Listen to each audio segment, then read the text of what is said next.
make way for the ones who are ready for your opportunities to get into those boardrooms. Thank you.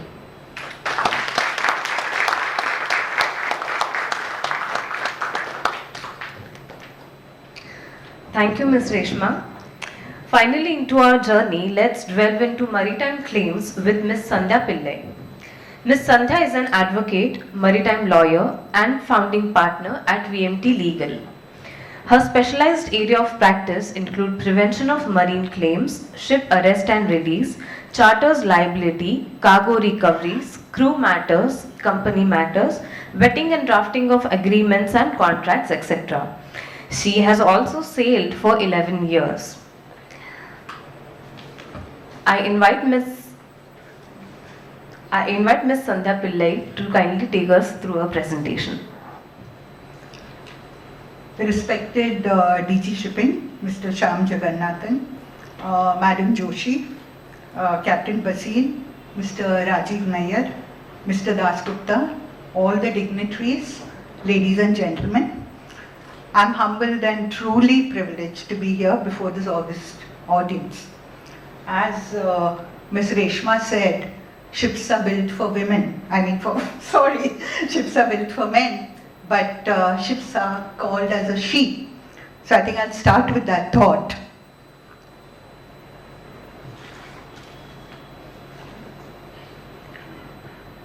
It is an ancient mariner, and he stoppeth, one of three, by thy long beard and glittering eye. Now whereof stoppeth thou me? The bridegroom's doors are opened wide, and I am next of kin. The guests are met, the feast is set, mayst hear the merry din. He holds him with a skinny hand. There was a ship, quoth he. Hold off, unhand me, grey-haired loon. Eftunes his hand, drop it me. He holds him with his glittering eye. The wedding guest stood still, and listens like a 3 years child. The mariner hath his will. Coal-powered ships, ghost ships, pirates, flying fish, dolphins, voyages to exotic lands. This may sound like a figment of a child's imagination or out of a storybook. But no, for me that was very true, because these were real life tales by my uncle, who sailed as a chief engineer on coal-powered ships, and my grandfather, a barrister, who chose to join India's first shipping company, India Steam Navigation Company. I was hooked as a child to all things ships and sea. And then, so to say, the cherry on the cake was when I married a master mariner. Several years of sailing taught me what no textbook could, and I think more importantly it was all about the life of the seafarer. I suppose it was a little different than it is today with very close communication. When I initially started, I used to talk to my husband on the radio. I didn't know that the others could log into the frequency. And then we had the radio room, and then we progressed to a small satellite box, and then today to the electronic charts, etc. Anyway, during this journey, I think what has helped me in my career today is empathy with the seafarer, their lives, their families. So dealing with the legal part, I can also understand their personal. Besides, even as far as the ship owner or the charterer is concerned, I think I can empathize with the commercial aspects of shipping. Now, along this journey, I did my law, because previously I had dreams of becoming a writer or an artist. And then, ships were always my passion, the sea. So I did my law and worked under a senior. And thereafter I joined a multinational company. So this was the second learning ground that I had, because I handled not only P&I claims, but also the shipping division, the liner department. So this taught me a lot. Thereafter I did a brief stint with training as director of NMIS. and thereon went on to setting up and working with a PNI club. So this is my brief journey. Now, I wouldn't call it trials and tribulations, but challenges definitely yes. I think for me it was more about being a professional than about being a woman. One thing I was lucky about was that I was already a part of the family. So I was not considered an outsider, which was a big help. Then, of course, what every woman looks for, family support. I think I got in plenty, ample family support, especially from my spouse. So that helped me. But I think every woman here would resonate with what Madam Joshi has said. And in my smaller journey, I think I resonate totally with what she said, that once you take on a task, you stick on. You just stick on no matter what. And I have done that throughout. The second thing that I would add, like to add is that I have always challenged myself. That is, I've always looked for newer roles every 2 or 3 years. So right from my corporate career to starting an independent practice, which was very, very tough, because it's like you're starting anew and you hardly get any support. From there on to today, having a law firm with a team and handling not only maritime matters but all the other matters, I think it was quite challenging. But I was lucky enough that this industry, I would say, mostly stood by me. And I had wonderful people who guided me along the way. So I think that's my journey. Now the topic that I've been given is with regards to claims. Now that's a huge topic and I'm sure most of us here is aware of it. So I will not go into the details of the claims. I would just like to highlight a few concepts which I feel every one of us should be conscious and aware of in order to prevent claims. Because I feel prevention is better than the cure. So whether it be a owner or a charterer or a shipper or a receiver or someone down the line, I feel these concepts that I'll briefly touch upon, I think is very, very important. I'll just, my slides, I'll just go through it randomly because not in order.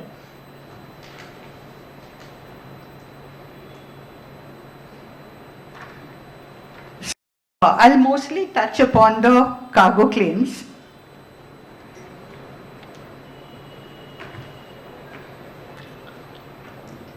Now the ship owner or the carrier or the charterer is mostly covered by the P&I club. Now what happens to the shipper and the receiver? When there is a claim, when there is a loss of cargo, damage of cargo, etc., whatever may be, he goes first to the carrier. Now the carrier, under various laws or for whatever reason, may be exempted from liability as far as his liability is concerned.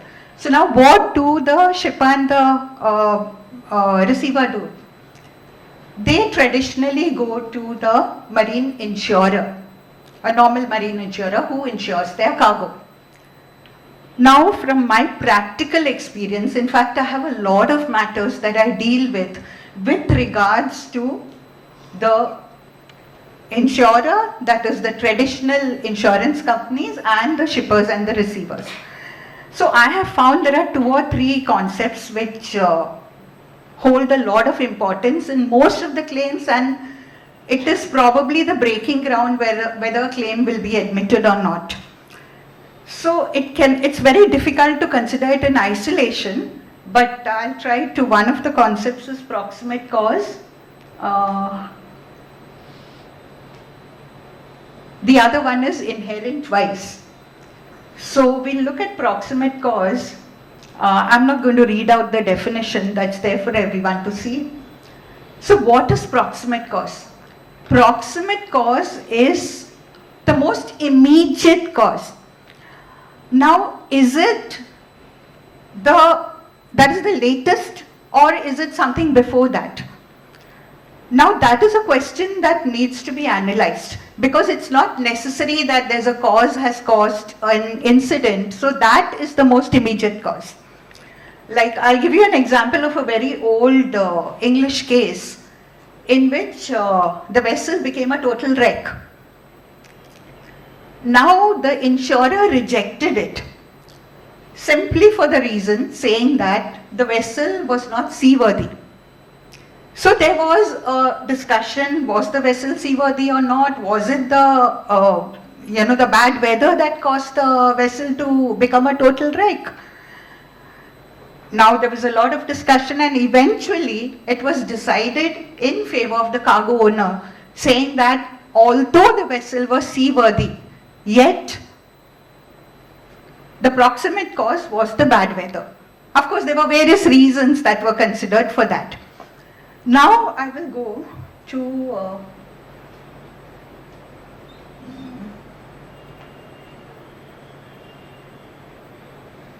inherent vice.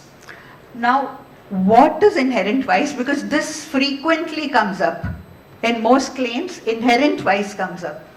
Inherent vice, I think most of us are aware of that, is the nature of the cargo. For example, concentrates. Say for example, iron ore fines. The nature of the cargo is liquefying. It may liquefy. Say for example, coal. Coal may heat up and it may, so for example, if there is an explosion on a vessel, what is the cause? What is the proximate cause? Is it the heating of the cargo? Is it the heating of the coal? Or is it some other cause? So I recently had a matter which was actually ongoing, so I will not give the details. There was a cyclone, and this was in Haldia, and the vessel moved out as per port regulations, and the storm hit her, and she capsized, and she was a total loss, and the cargo was lost totally. Now, the insurance company rejected the claim. There were various reasons for it. One of the reasons was inherent vice. Now, they said the cargo of coal, of iron ore fines, they said it was not loaded in a proper manner. It was kept open on deck. Now, these are the normal what the port does. It was only covered with the tarpaulin, and it should have been stored, hold your breath, at 5 feet height on a raised platform. So I personally don't know how this bulk cargo can be stored at such a height. So anyway, the main point was inherent vice. Now the P&I surveyors were there. There was a survey being carried out, and obviously the P&I wouldn't want their unsafe loading to be there. It was all carried out, the reports were there, everything is in place. But yet they also said that the vessel has loaded in 2 ports. And what are these ports? One is Haldia and Sagar Anchorage, and they're calling it 2 ports. So these are the little things that come up. Now all this comes down to what? The policy. Now most of us, what do?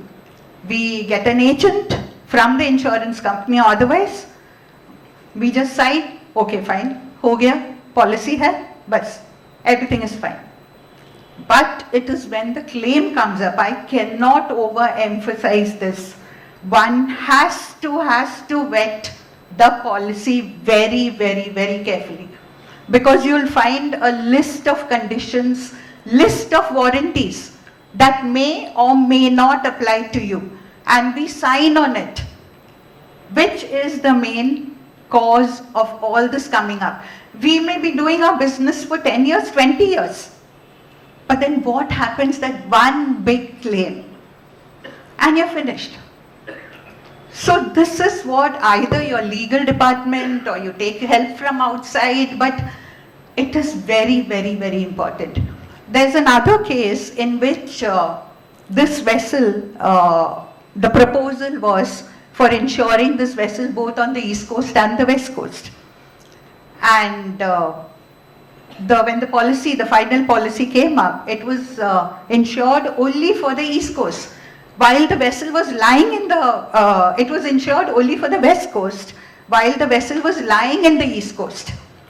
So the company wrote a letter to the insurance company, luckily, because you wouldn't have read it otherwise, saying that please endorse this policy for the east coast too.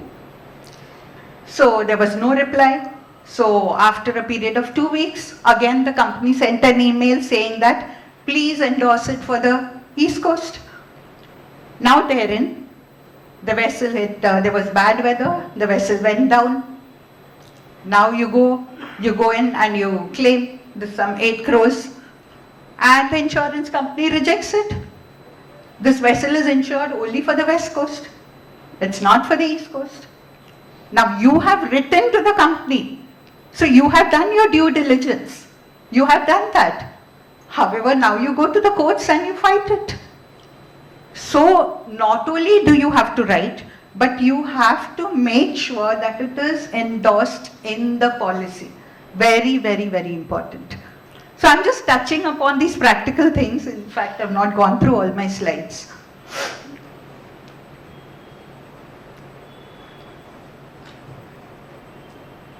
Okay.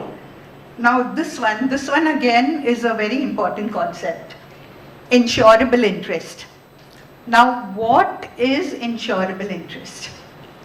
That is, you should have an interest in the cargo that is lost. And that interest should be pecuniary. Now again, a very important case that came up with regards to insurable interest. There is a contract between the shipper and an overseas buyer, in which the terms of the contract are very, very clear, saying that the interest passes once 98% of the payment is done. That is under the contract.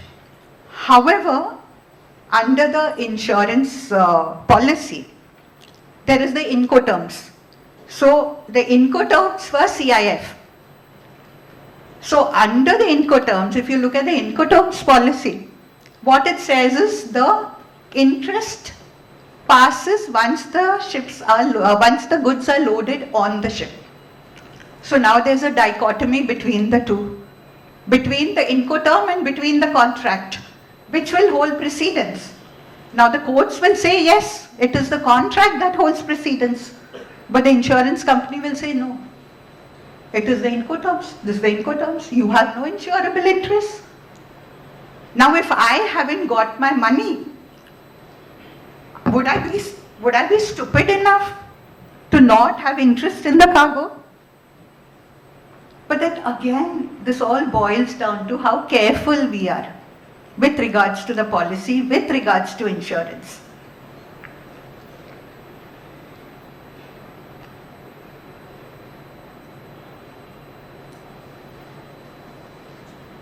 Yeah, just one minute. So these are just the various clauses, Institute Cargo Clause A, B.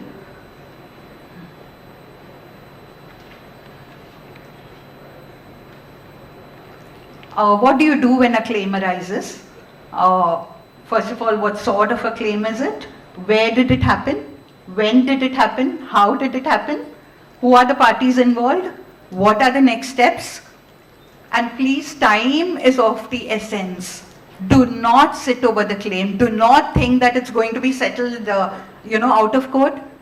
So don't sit on it. Initiate the action immediately. Very, very important. Now, everyone's aware of this, the role of the surveyor, the role of the correspondent.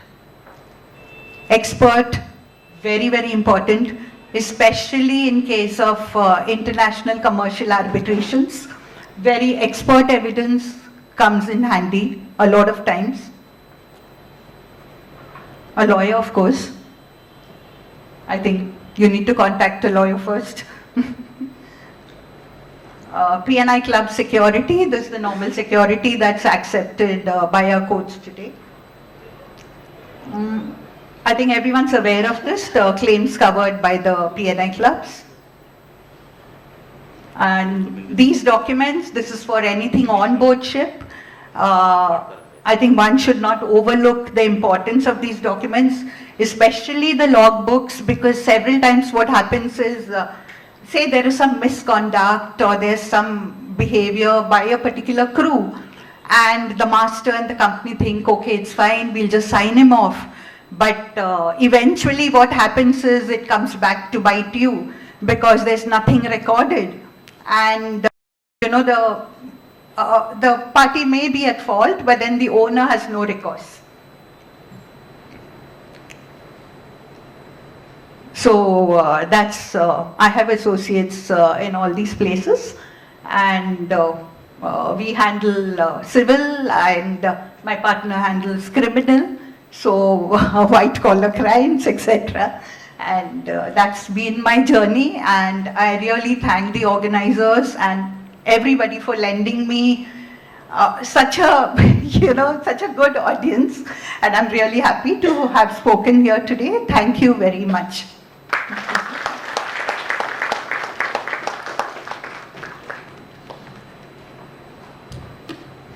Thank you to the speakers. Every speaker here has provided us with valuable information, and I'm sure you have some questions that need to be answered by them. The floor is now open for question and answers, so I request you to kindly raise your hand so that we can attend to your queries.